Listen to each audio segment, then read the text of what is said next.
찬바람 쌩하게 부는 새해가 밝아왔네요. 다들 잘 보내고 계시나요?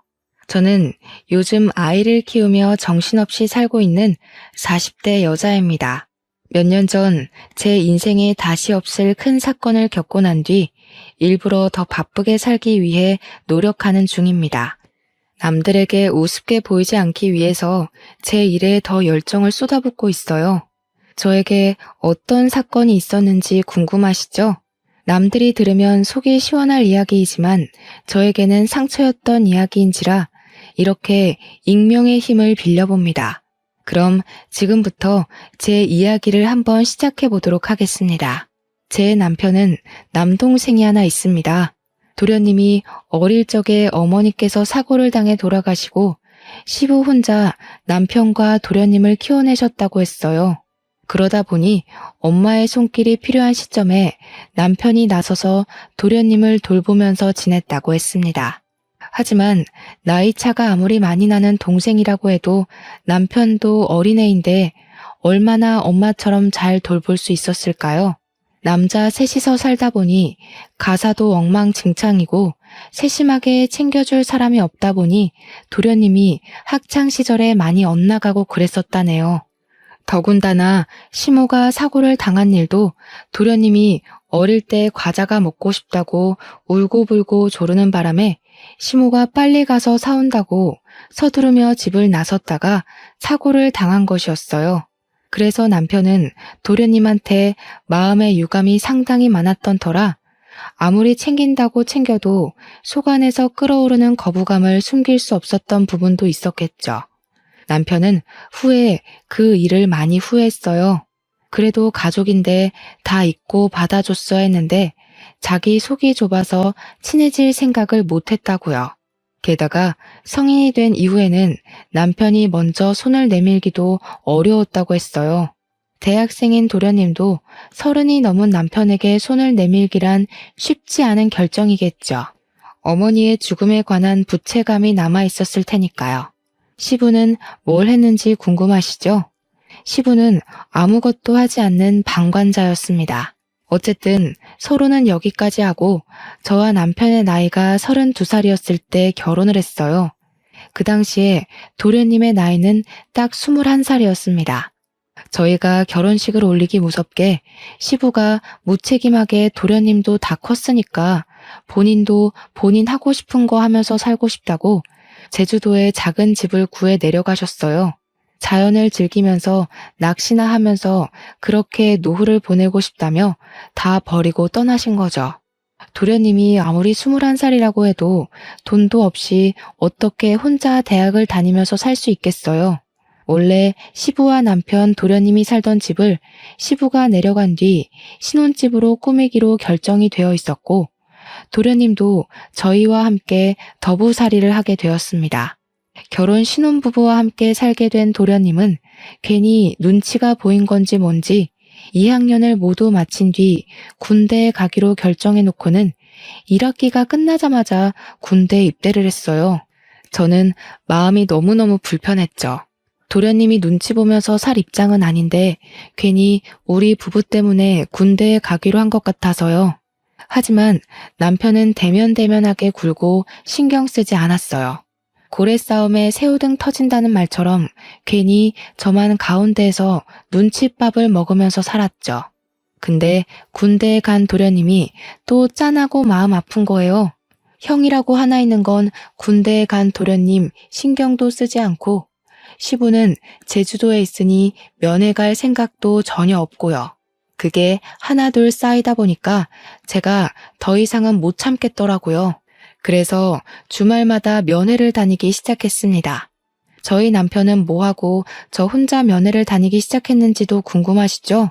저희 남편 직업이 건물을 지을 때 꼭 필요한 건물 안전 기술사예요.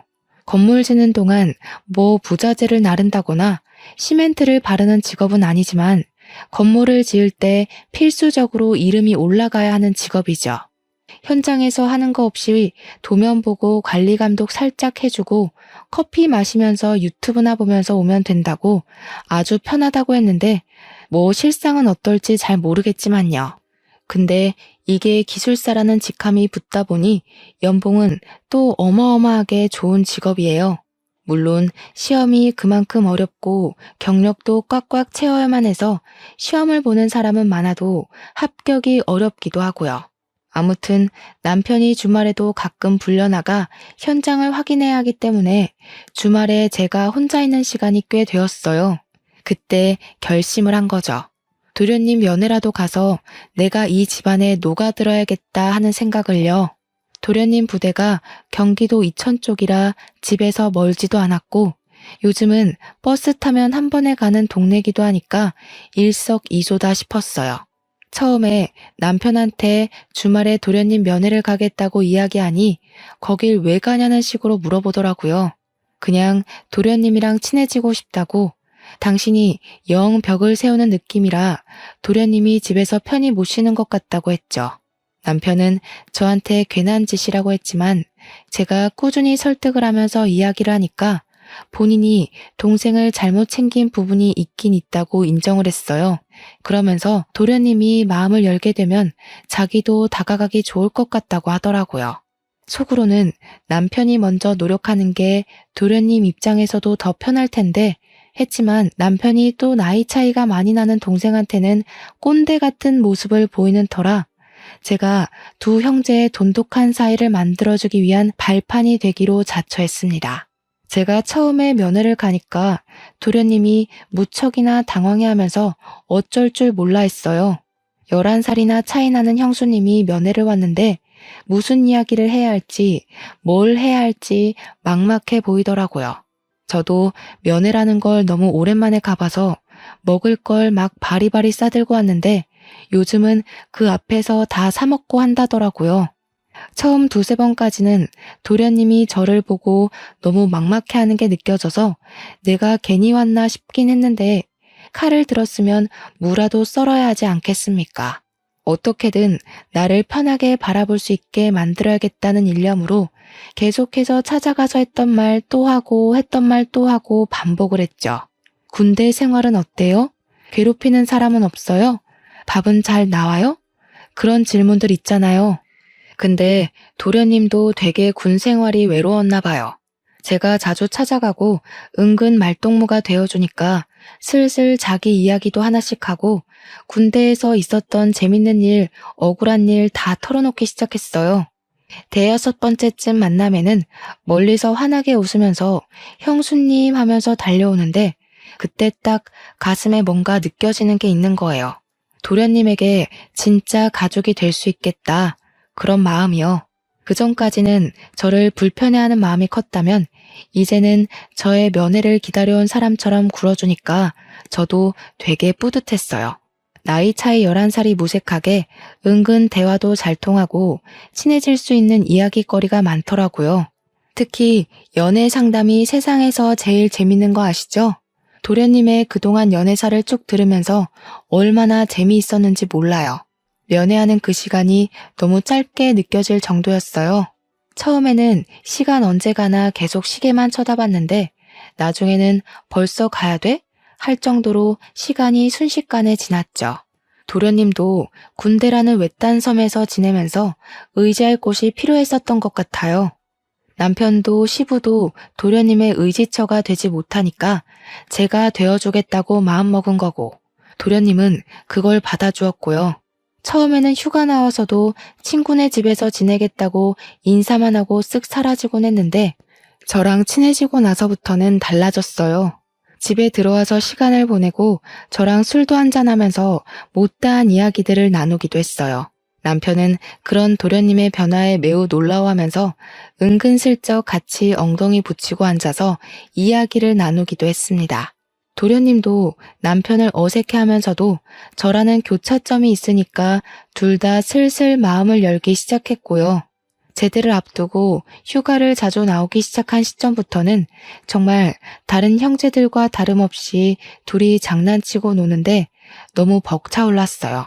결혼 처음 할 때 그 어색했던 공기가 무색할 만큼 웃음이 끊이질 않는 집안이 되었거든요. 하루는 도련님이 조금 과하게 술을 드시는 것 같더니 서로 울면서 지난 이야기를 하는데 제가 얼마나 짠했는지 몰라요.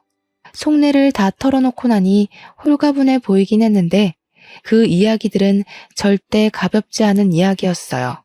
남편은 시모가 그렇게 허망하게 세상을 뜬 것이 동생 탓이 아닌 걸 알고는 있었지만 원망했었다고 이야기를 했고요. 도련님도 꼭 자기 탓인 것만 같아서 매번 마음의 짐이었는데 형까지 자기를 대면대면하게 굴고 싫어하는 티를 내니 그게 너무 힘들었다고 했습니다. 서로 마음속 깊이 자리 잡은 앙금을 털어내는데 제가 다 눈물이 나더라고요. 남편과 도련님도 울면서 서로 이야기를 하는데 결국 다 같이 울면서 새로운 화합을 다지게 되었습니다. 물론 다음날 술이 깨고 어색한 공기가 잠시 흐르긴 했지만 남편이 먼저 도련님을 꽉 안아주면서 서로를 이해하고 존중하는 사이로 발전되게 되었어요. 물론 남편은 그 발판에 제가 있음을 인정하고 저한테 참 많이 고마워했습니다.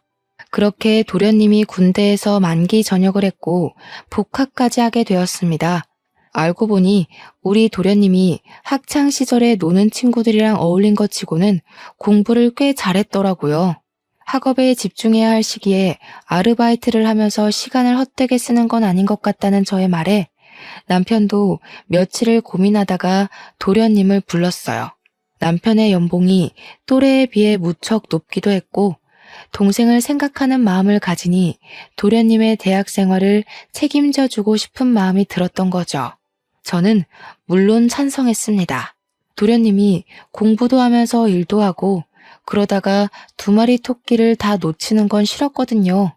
도련님은 남편의 그런 마음에 고마워하면서도 은근히 본인이 나중에 취직하면 다 갚아내기를 원했어요. 하지만 남편은 딱 잘라서 동생을 위해 이 정도 돈은 쓸 수 있다며 걱정하지 말고 학업에 집중하라고 이야기를 했습니다. 저도 웹디자이너로 일을 하고 있었기에 상대적으로 여유가 있었어요. 물론 어느 회사에 취직해서 고정적인 월급을 받으며 일하는 게 아니라 프리랜서로 일하면서 건당 얼마씩 가격을 책정받아 재택근무를 하는 처지라 매달 고정적인 수입이 있다기보단 들쑥날쑥한 처지긴 했어도 그래도 중소기업에 다니는 웹 디자이너들 가까이 돈을 벌었거든요. 집에서 도련님을 챙기면서 금전적으로 도움도 줄 수 있으니 가족들 사이는 점점 끈끈해졌죠. 그러다가 제가 드디어 임신을 하게 되었습니다. 제 임신 소식을 남편이 제일 먼저 알긴 했지만 남편보다 도련님이 훨씬 더 좋아하셨던 것 같아요. 눈물을 글썽거리면서 드디어 조카가 생긴다고 조카를 위해서 뭐든 다 해줄 수 있다며 저를 얼싸안고 기뻐했죠. 그 모습을 보던 남편이 누가 남편인지 헷갈린다며 헛웃음을 칠 정도였습니다. 저는 남편과 도련님의 극진한 대접을 받으면서 임신 기간을 보낼 수 있었습니다. 제가 남편이 살던 집에서 신혼집을 꾸미게 되면서 딱 한 가지 그동안 마음에 걸렸던 게 있었어요. 그게 바로 방의 크기였습니다. 시부가 쓰던 안방을 리모델링하면서 저희 부부가 쓰게 되었고 두 번째로 큰 방이 남편 방이었는데 그걸 남편이 서재로 이용하고 있었거든요. 도련님은 제일 작은 방을 사용하고 있었는데 그 방 크기가 좀 창고처럼 작은 크기였었어요. 아무래도 남자고 공부도 하는 학생인데 방 크기가 너무 작아서 고민이었거든요. 그동안은 군대에서 생활하느라 집에 붙어있을 시간이 별로 없어서 괜찮겠거니 했지만 이제 복학도 했고 집에서 보내는 시간이 많은데 방이 너무 작더라고요. 남편은 서재로 쓰던 본인의 방을 정리하고 아기 방으로 꾸미자고 했어요. 저는 남편에게 도련님이 졸업하고 취업 준비까지 하려면 제일 작은 방에서 생활하는 게 너무 불편할 것 같다고 운을 뗐습니다. 어차피 아기가 클 때까지는 안방에서 같이 자고 생활할 테니까 이참에 도련님 방을 바꿔주는 게 어떻겠냐고 했어요. 남편도 그 생각은 차마 못했었다며 저에게 바꿔주는 게 좋을 것 같다고 했고 허락이 떨어지자마자 도련님에게 방을 바꾸자고 했습니다. 그동안 티를 안 냈던 건지 큰 방으로 옮겨준다고 하니까 엄청 좋아하더라고요. 도련님 취미가 피규어를 모으고 도색하는 거였는데 드디어 장식장을 넣을 공간이 생겼다면서 좋아했어요. 아주 소소한 부분인데 기뻐해주니까 저와 남편도 덩달아 기분이 좋아지더군요. 그럴 때 보면 정말 어리구나 하는 게 느껴지던 우리 도련님이 글쎄 제가 임신했다고 조카 선물도 챙겨주고 싶다고 몰래 과외 알바를 한 거예요.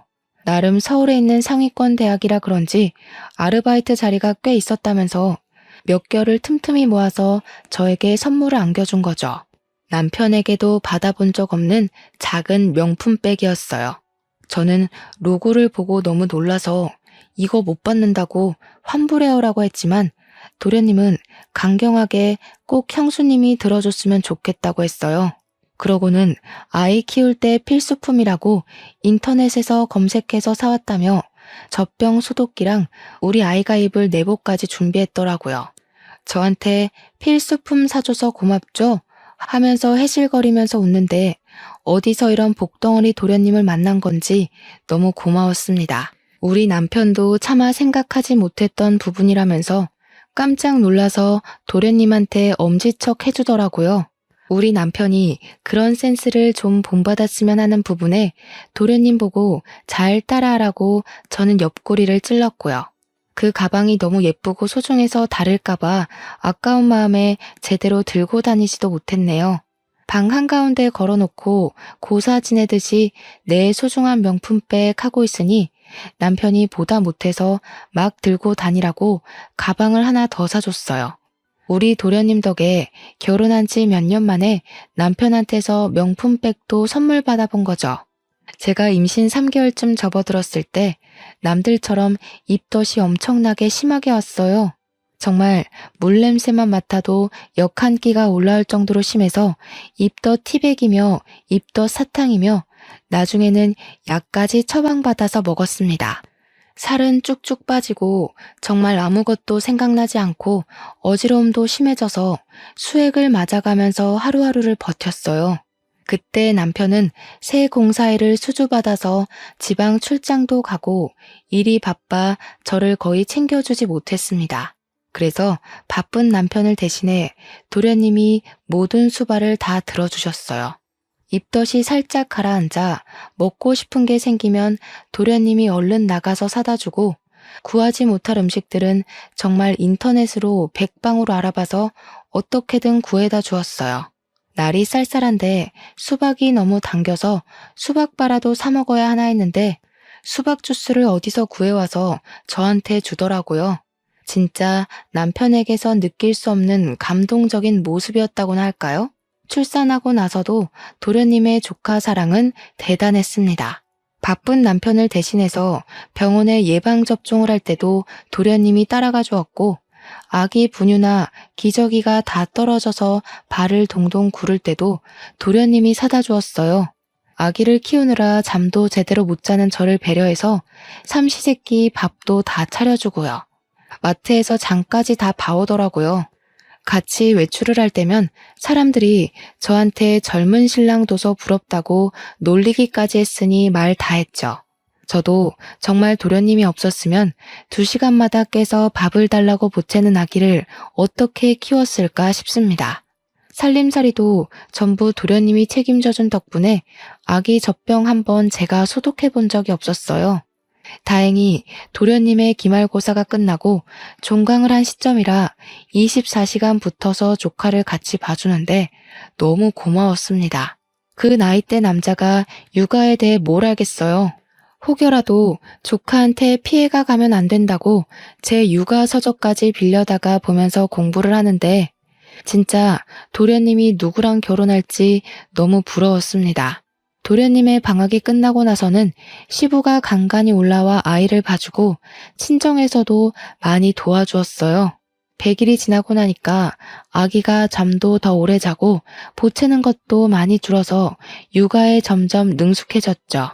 그렇게 우리 도련님이 대학 공부를 마치고 졸업하는 시기가 왔습니다.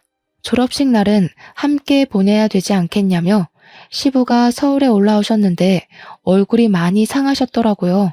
제주도 가서 자연과 함께 자유로운 생활을 즐긴다고 하셔놓고 왜 이렇게 얼굴이 상하셨냐고 물었더니 그저 씁쓸하게 웃으셨습니다. 저는 오랜만에 본 시부를 대접하고자 산의 진미 제주도에서 많이 드셨겠지만 서울산도 드셔보라며 진수성찬을 준비했어요. 도련님이고 남편이고 아이 키우느라 바쁜데 별걸 다 한다고 은근 타박하는 말을 하면서도 차려진 음식을 정신없이 먹더라고요. 근데 정작 우리 시부가 음식을 제대로 드시지 못하시는 겁니다. 그래서 왜 이렇게 못 드시냐고 속상하다고 했죠.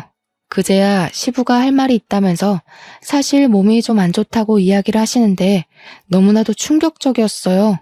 남편도 도련님도 입을 떡 벌린 채 시부가 하는 이야기만 듣고 있었습니다.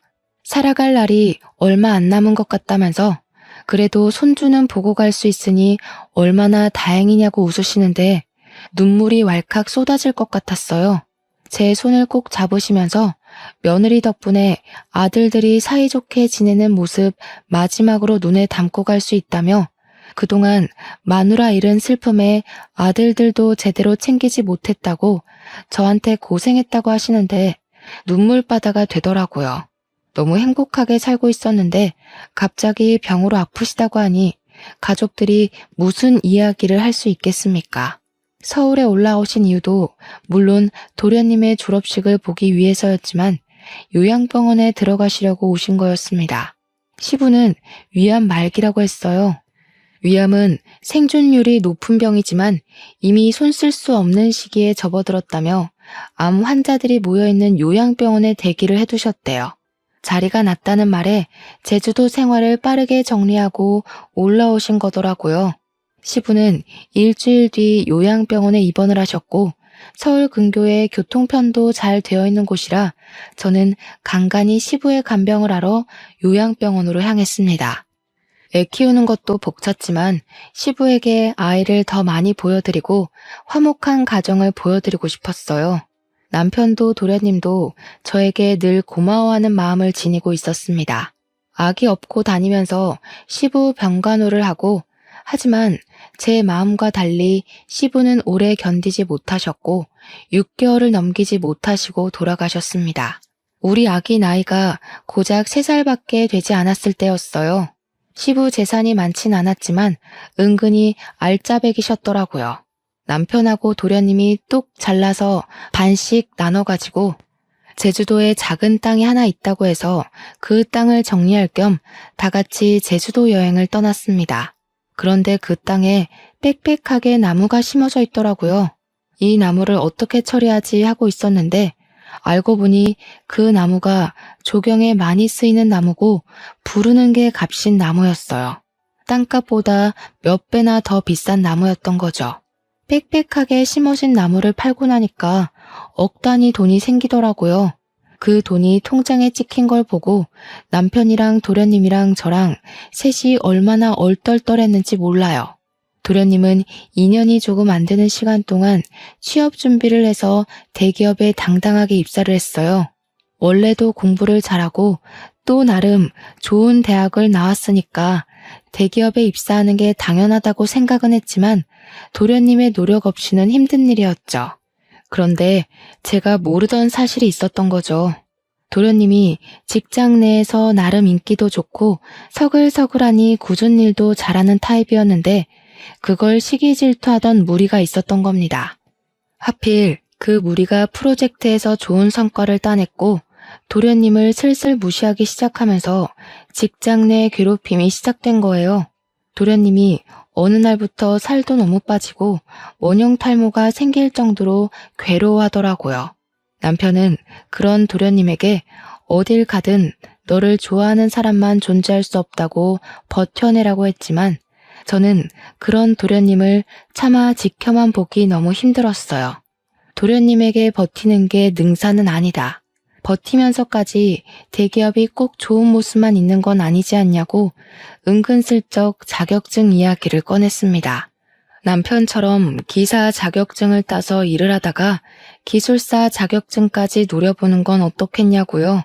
기술사를 따려면 아무래도 기사 경력이 인정되어야 하기 때문에 시간이 걸릴 순 있지만 결과적으로는 괜찮은 직업 아니냐고 했죠. 아직 도련님 나이가 젊기도 했고 충분히 가능할 거라고 생각했어요.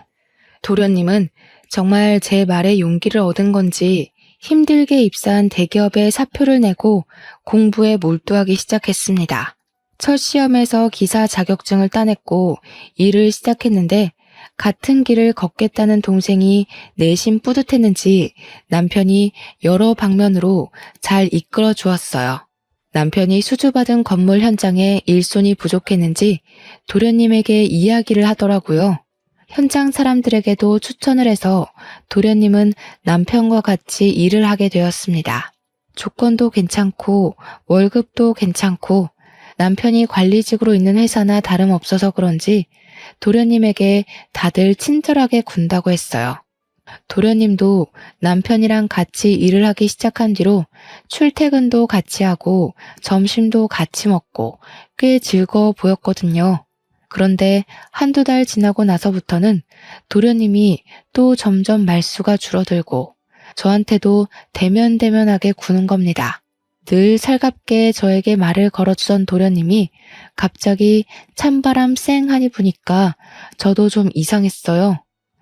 혹시 직장 내 괴롭힘이 옮긴 회사에서도 있는 건가 싶기도 했고 남편이 관리직이니까 저한테 말을 못해서 저러나 자꾸 눈치를 보게 되더라고요. 저를 피한다는 느낌이 딱 들었는데 곰곰이 생각해보니까 또 이상한 거예요. 직장 내 괴롭힘이 이유라면 굳이 저를 피할 이유가 있을까요? 그렇게 살얼음판 같은 몇 주가 지나고 도련님이 대뜸 분가를 하겠다고 선언을 했어요.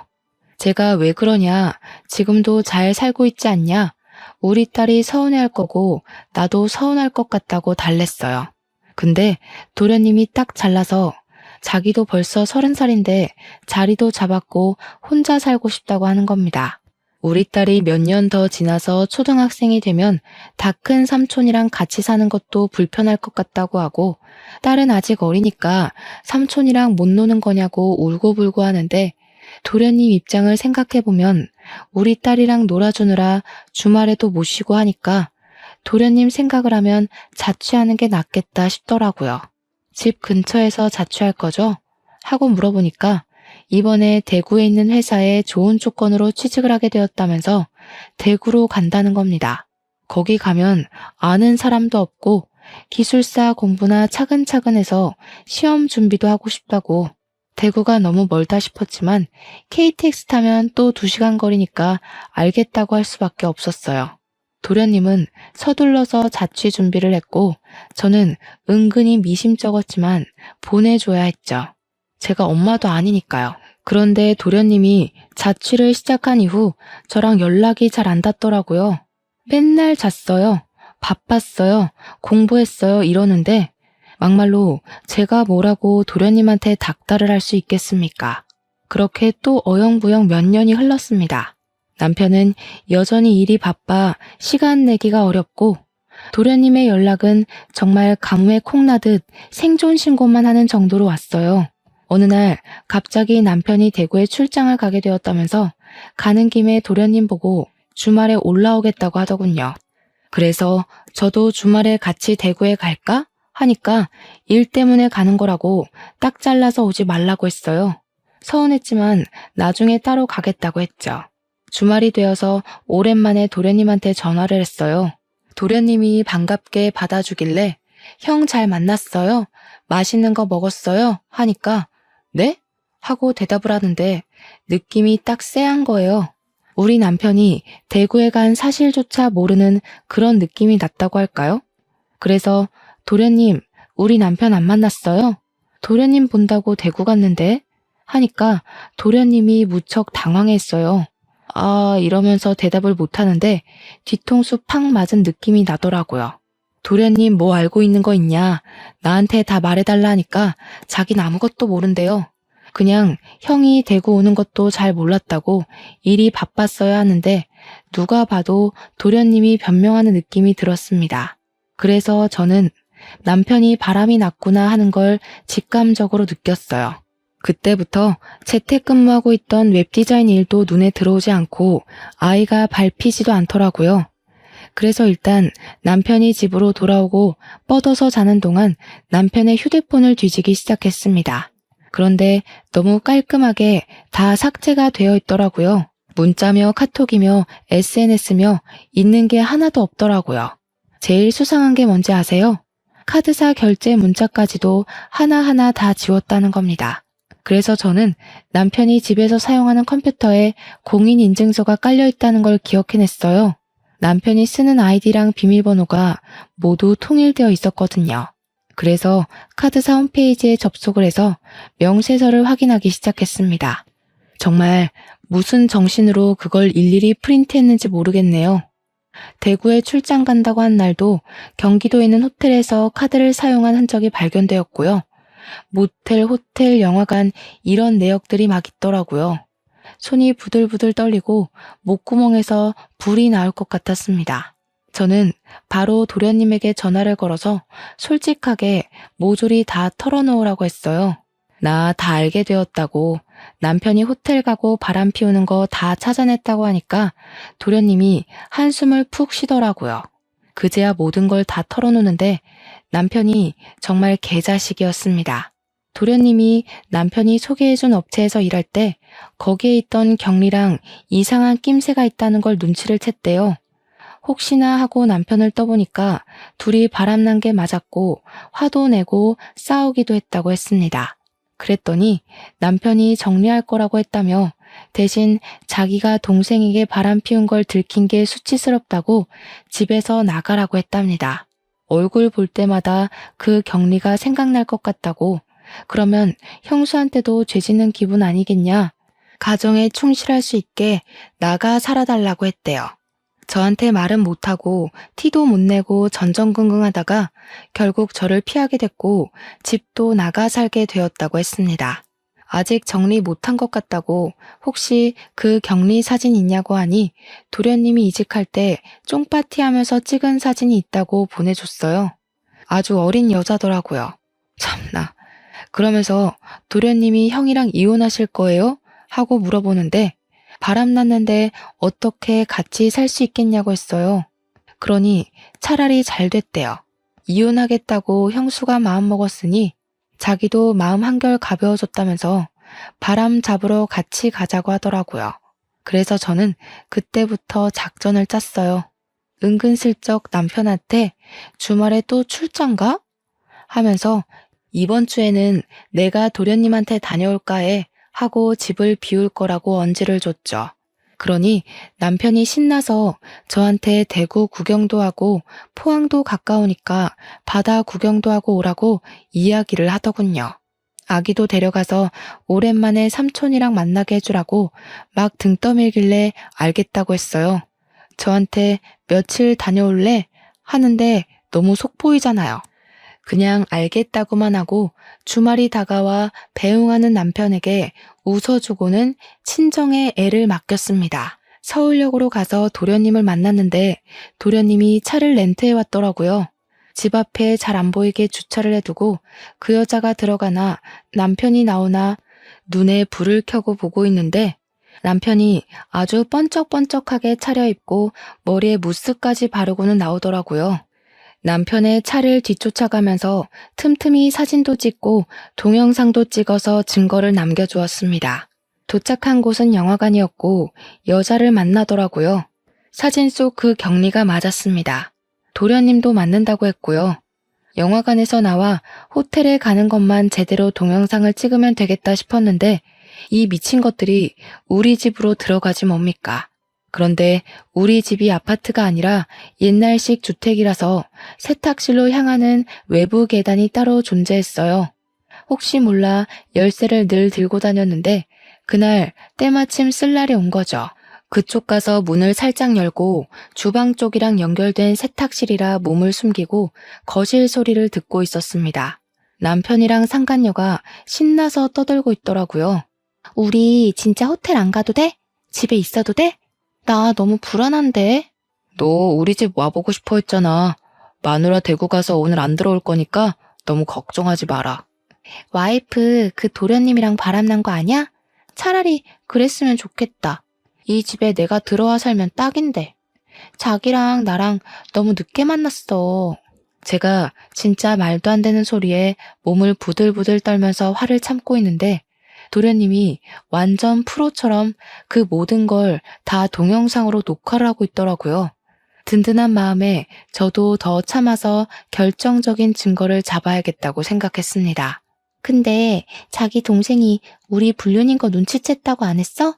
오늘 가서 말하면 어떡해? 그럴 일 없어.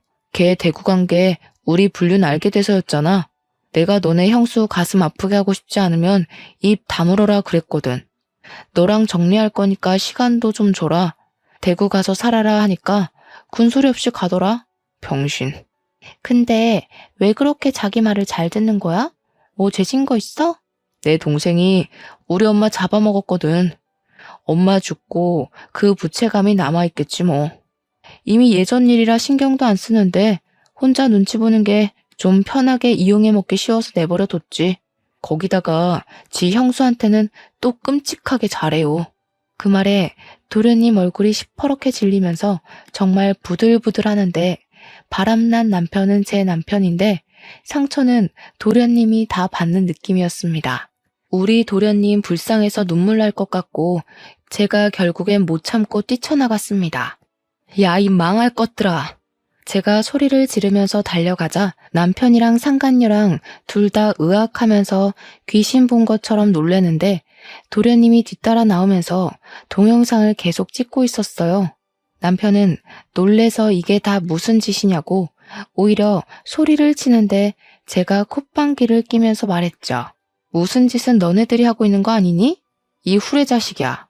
어디 이딴 추잡한 짓은 다 하면서 애먼 사람 마음을 들먹여서 협박을 해.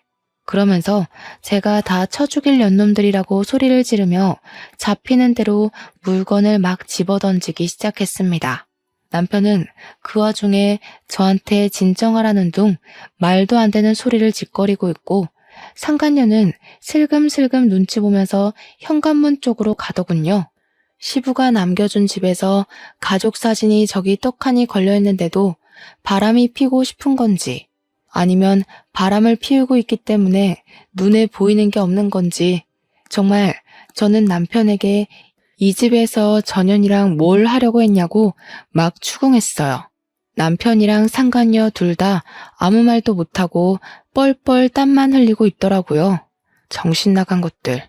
다 죽어서 지옥에나 떨어지라고 저주를 막 퍼붓고 실성한 사람처럼 고래고래 소리를 질러댔죠. 그러니 도련님이 저를 딱 붙잡더라고요. 형수님, 증거 다 모았어요. 걱정 마시고 너무 화내지 마세요. 제가 진짜 우리 도련님 없었으면 어쩔 뻔했어요. 하나뿐인 형이라고는 저 모양 저 꼴로 살고 있고 남편은 동생의 죄책감 교묘하게 이용해서 바람을 피우는 게 말입니까 정말? 현관문 앞에 서서 눈치만 보고 있던 상간녀는 제가 당장 꺼지라고 집 나가라고 소리를 치자마자 불이 나게 도망을 쳤습니다. 남편도 뒤따라서 나가려고 하는데 도련님이 목덜미를 콱 잡더라고요. 아니, 형 집은 여긴데 형이 가긴 어딜 가? 그러자 남편이 막 제 눈치를 보고 도련님 눈치를 보고 아무 말도 못하고 하는데 도련님이 카메라를 남편에게 쓱 들이밀었어요. 이때다 싶어서 제가 이혼 합의하자고 동생 남길 거니까 카메라에 대고 대답하라고 윽박을 질렀습니다. 위기를 어떻게든 모면하고자 한 남편은 제가 시키는 대로 따라했습니다. 양육비는 매달 200만 원씩 주겠습니다. 이 집 팔아서 반반 나누겠습니다. 팔지 않을 시 시세의 반을 주겠습니다. 상간녀랑 정리하기 전까지는 이혼을 해도 면접 교섭권 자격이 없다는 걸 인지하겠습니다. 남편에겐 매우 불리한 내용이긴 하지만 사회적 지위라는 게 있는 남편은 제 말을 고지고대로 따라해 주었죠. 저는 다음날 도련님과 함께 이혼 전문 변호사를 찾아갔습니다. 도련님이 똑부러지게 동영상의 남편의 육성으로 이름, 나이, 주소, 주민번호 이런 것들을 다 말하게 시킨 덕분에 법적 효력을 인정받았습니다. 동영상 증거가 이혼에 아주 유리하게 작용했고 재산 분할 소송도 당연히 걸었습니다. 변호사가 이혼 전문 변호사라더니 정말 똑부러지게 일을 잘하더라고요. 상간녀 소송까지 걸어서 합의금 두둑하게 받자고 하시길래 변호사님 믿고 소송을 걸었습니다. 상간녀 소송에서 승소하고 합의금 3천만 원을 챙긴 저는 이대로 끝낼 수 없다는 오기가 생겼어요. 그래서 상간녀 동네에 플랜카드 현수막을 만들어 걸었습니다. CC동 유명 상간녀 김모 씨 딸, 평생 수치심에 찌들어 살아라 하면서 아파트 입구에다가 걸어놓았고요. 상간녀 사는 동 우편함에 일일이 상간녀 소송 걸린 거, 제가 이긴 거 쫙 프린트에다가 넣어두었습니다. 상간녀도 악에 바쳤는지 뭔지 저를 명예훼손으로 소송을 걸었더라고요. 그래서 저는 모든 걸 인정하고 반성한다는 거짓말로 벌금형으로 마무리했습니다. 벌금 100만 원에 속에 사이다 콸콸 쏟아부었으면 남는 장사 아닌가요?